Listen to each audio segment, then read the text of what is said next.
Oh boy, I don't even know where to begin with this video because this one's going to be a bit tough and convoluted. Just take this information with a grain of salt.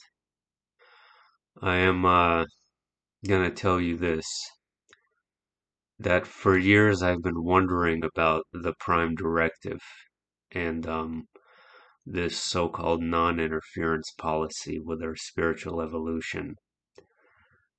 For a long time I've been against it and was wondering why we seem to be lacking help or assistance. At least if we are, it doesn't seem to be very noticeable.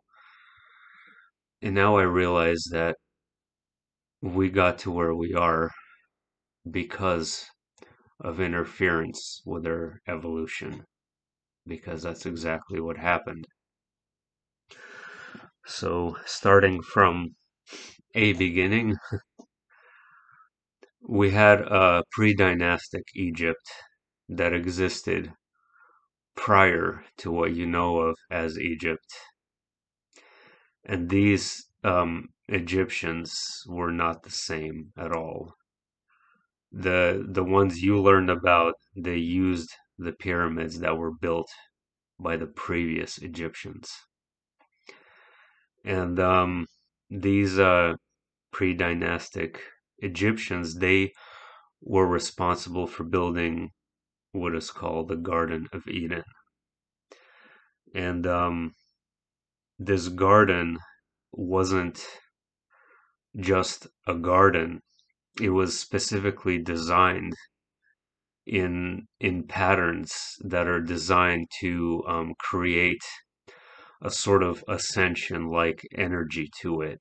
Um, they were designed in a way that attracted very intense and powerful evolutionary processes in consciousness and energy, and they succeeded after they built this garden in actually ascending into a much higher uh, dimension. And when I say ascend, the odd thing about it is that when the information came to me, is that they, it's Lisa, they actually descended below.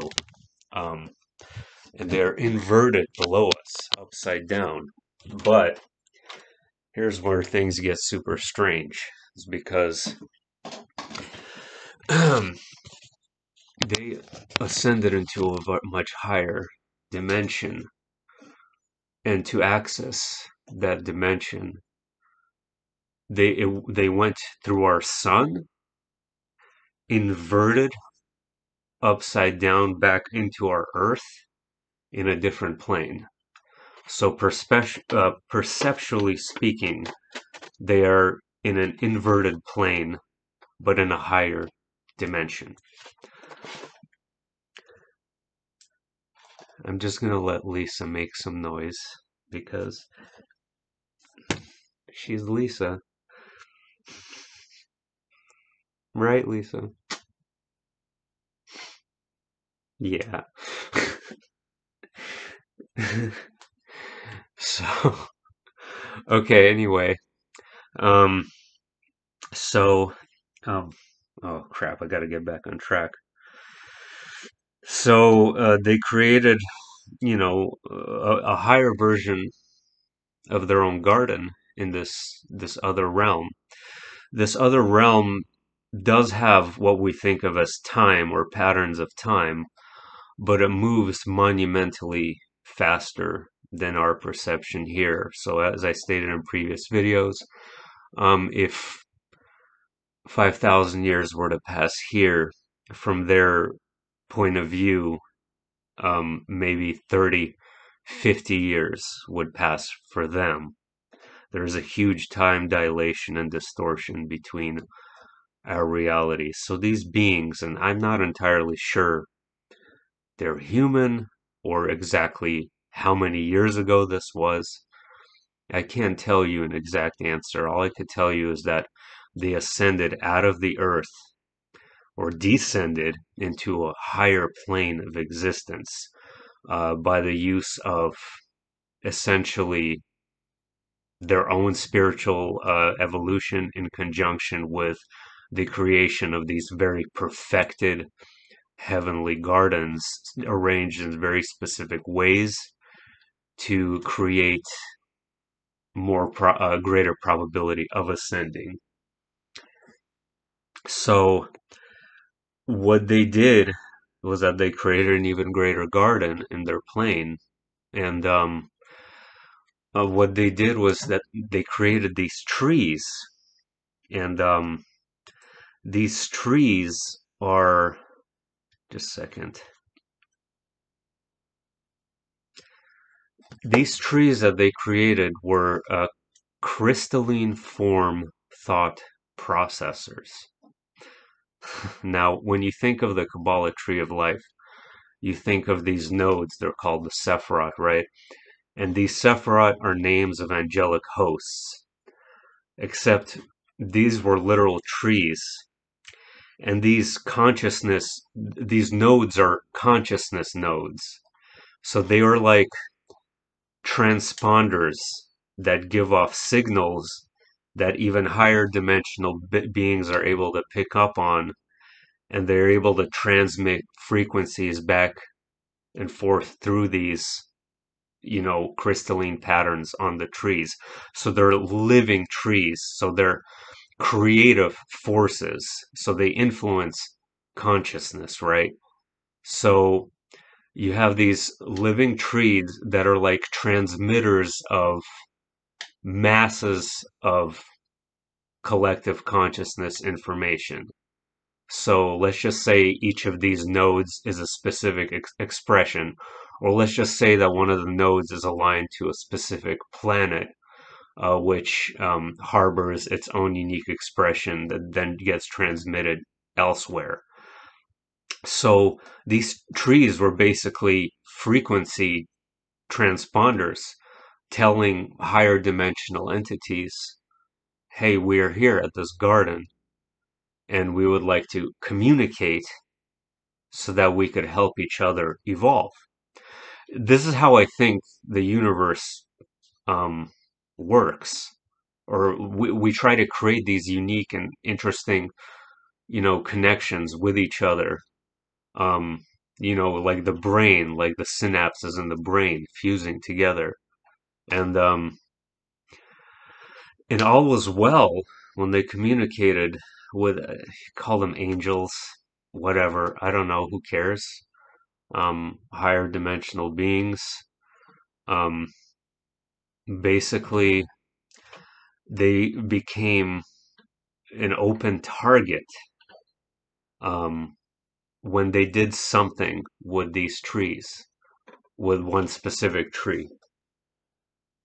That's Octavia, the hamster. They took, they basically used one of the trees as like a radio dish, okay? And beamed all those collective consciousness frequencies back to our plane, this earth.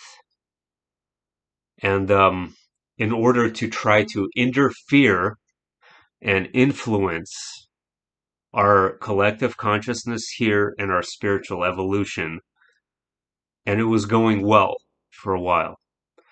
They were seeing progress. So they were able to see like on a macro scale.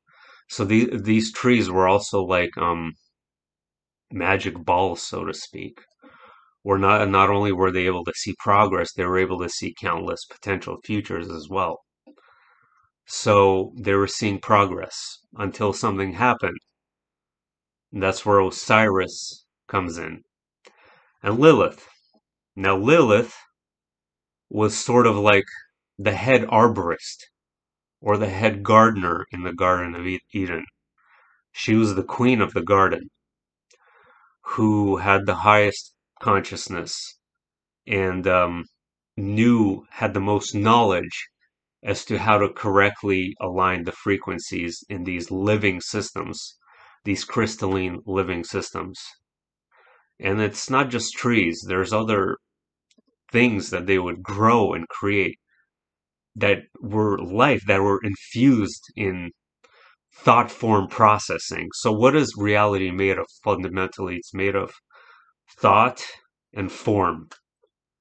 So you can create certain objects or grow them, and they can develop certain frequency patterns that contain within them a mesh of thought forms. It's just a way of using magic, basically. And so they were transmitting this tree of life to the earth to influence our evolution, which is right above them, technically speaking. That's not the really correct way of looking at it, but it is. It was picked up on by a very ancient reptilian soul named Osiris that is much more highly evolved, monumentally so, than any of the Egyptians from the Ascendant Garden. Evolved towards the dark side. He sort of broke through his own barrier. He came from Sirius, by the way, the star Sirius. He basically managed to penetrate the layers of consciousness transmission that the tree was emitting and alter it. And it started emitting dangerous, disharmonious frequencies to the earth. The quantum oscillations became discordant, which caused patterns of thinking in the collective consciousness that were geared towards bloodlust. And when that change, that shift in consciousness occurred on the earth, Osiris actually took his minions, his reptilian minions, and he came to these different civilizations. And they literally just told the people, we want blood and we want to be worshipped.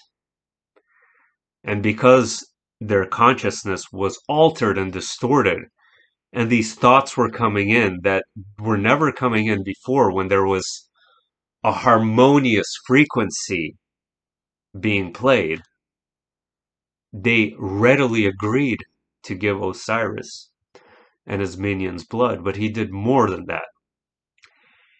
I saw this vision of Osiris, and he's very, very dark. Okay, like an iPad Go 2, he has kind of like light skin.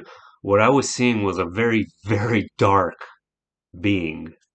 Um, that's like almost like in this. It's so hard to explain. Like in this super dark, spacey area, and he cast a spell on Lilith, the head gardener, by the use of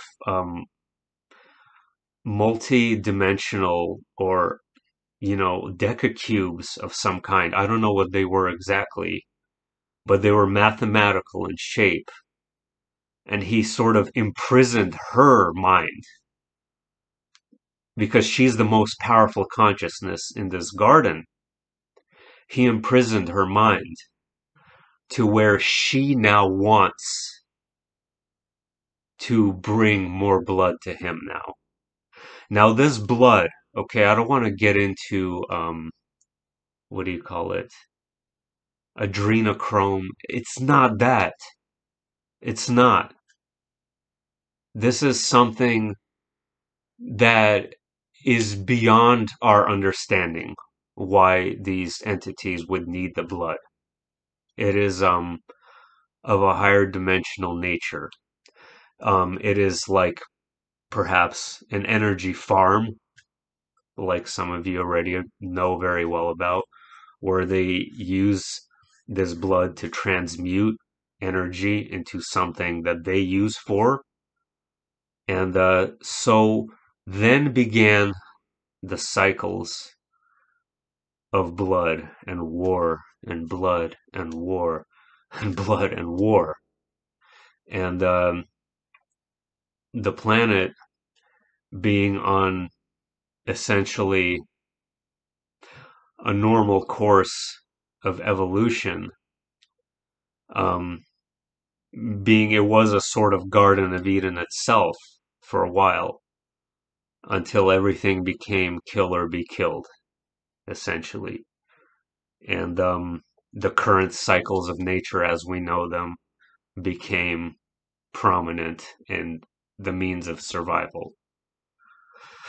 So later on, Osiris also brought through insectoid beings that used the subterranean aspect of the earth to essentially use as a host body for their own kind, to incubate them and use our energy to create more of their own. So there's the influence of the insectoids and reptilians. Um, so basically, where we are today is that someone, a master soul from, not from the garden, from the heavenly realms, came down and tried to correct the situation. He was seeing the tree in the garden and it was dying. And at this point, the tree is inseparable from the earth. You can't just cut down the tree, it will destroy the whole world, it will destroy the whole solar system. They're inextricably linked, so you can't just do whatever you want and the problem will go away.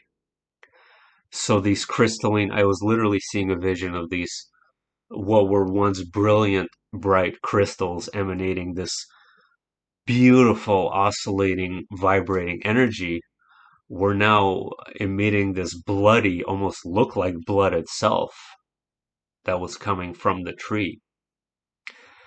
So um, he spoke with Lilith. This Christ figure spoke with Lilith,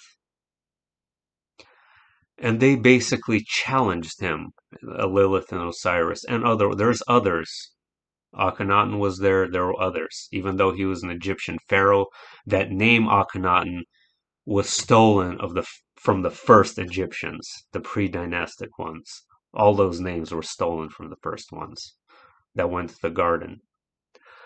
Um, and these Egyptian deities and Lilith told Jesus, well, if you're willing to come down to earth and become the tree for us and spill blood on behalf of everyone on the planet, well, then we can restore the tree to its proper order and go back to a normal frequency. We'll do as you wish, but we dare you to go and become the tree. So what did Jesus do? He became the tree to appease sin. And what is sin? Sin is a moon god. And what is Lilith? Lilith is a moon goddess. Sin is a moon god in ancient Sumerian culture.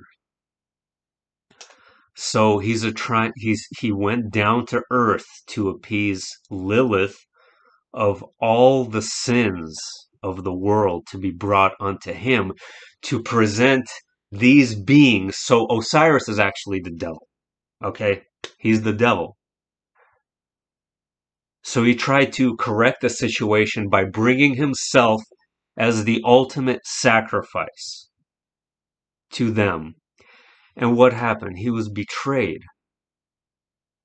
He committed the ultimate act of love and on behalf of humanity as a master soul himself, as essentially an angelic soul. And when he returned, it didn't work. The cycles of war and killing never stopped. So, but he did redeem the world, essentially. He redeemed all the incarnated souls who have been influenced by this negative oscillation. So it did work in some regard. Um, there were others who incarnated, not just him. There were many who've incarnated from the garden here that are here now from that space. So what was plan B? Plan B to get rid of Lilith and Osiris. They were able to see the future. Remember how I said that these gardeners were able to see future timelines? And they saw that Isis and Osiris had a son, Horus. And they saw that if they were to basically forcibly resurrect him and transdimensionally transfer him to our plane, that he would create such chaos and such absolute bloodshed and horror on this planet that it would create a total reset and split the garden from the earth permanently forever. So that Osiris, Lilith, Horus, Isis will never be able to access this dimension ever again. It will create literally like a double circle. I had a vision of a double circle splitting like into two cells. So the plan is that they're gonna basically lure them back into the garden. So after Osiris and Lilith, after Osiris came and corrupted the tree. By the way, there's also another tree. It's a DNA tree. I'm not going to get into that one too. So these are two separate ones. There's a frequency tree, and then there's literally a DNA or like a family tree, a of lineages. But he was able to freely go about the garden because the garden is now corrupted. So it's a replica of the one that's been on Earth, but now it's a dark garden that's been darkened and is dying and is decaying. So basically, Christ and other souls are gonna lure Osiris back into the garden because not only did they see that the gateways will close permanently, but it will also destroy Lilith and Osiris. And they will be basically on a subatomic level disintegrated and returned back to source. So they're going to have him back. So Osiris wants to stay in power here. He doesn't want his son to be in power. But if they succeed in resurrecting him, they're going to bring him through, and that's where the exit sign in iPad Go 2 is to go back to the garden. Osiris is going to run back there. Horus will be born, commit several years of absolute pure hell on this planet, and it will redeem and reconcile in reconciling this mistake and interfering with spiritual evolution. It will be a very big price to pay, but it already has been a big price, hasn't it? And once all of that has been corrected, there's Lisa.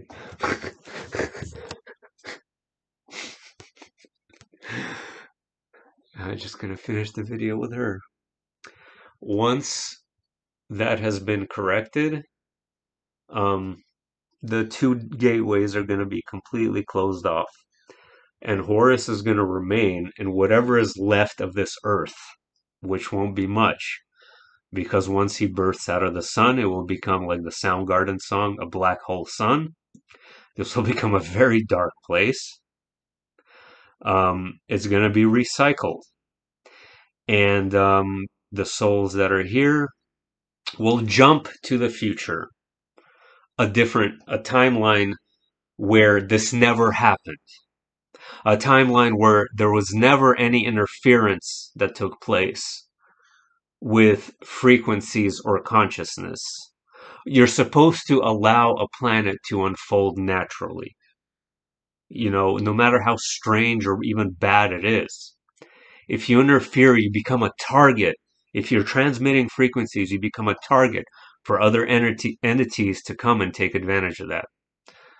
So, um, once whatever happens here and this mess, the population will jump to a future new Earth. Some who've incarnated from the garden will return there to the perfected garden before the tree became corrupted. Some extraterrestrials who incarnated as human will return to their home planets. Transdimensionals, whatever the case may be. This plane, though, will disintegrate and it will die. And it will return to source, along with all the entities who corrupted it. I'm going to talk about the 3 different events real quick of iPad Go 2, but not in this video because this video is super long. But it's a solar eclipse, lunar eclipse, and a supermoon. That's going to be another video because, wow. Take whatever you want from this, guys. I'm not going to Jim Jones you and say, oh, worship this is a fact. No. I'm not a Jim Jones, I swear.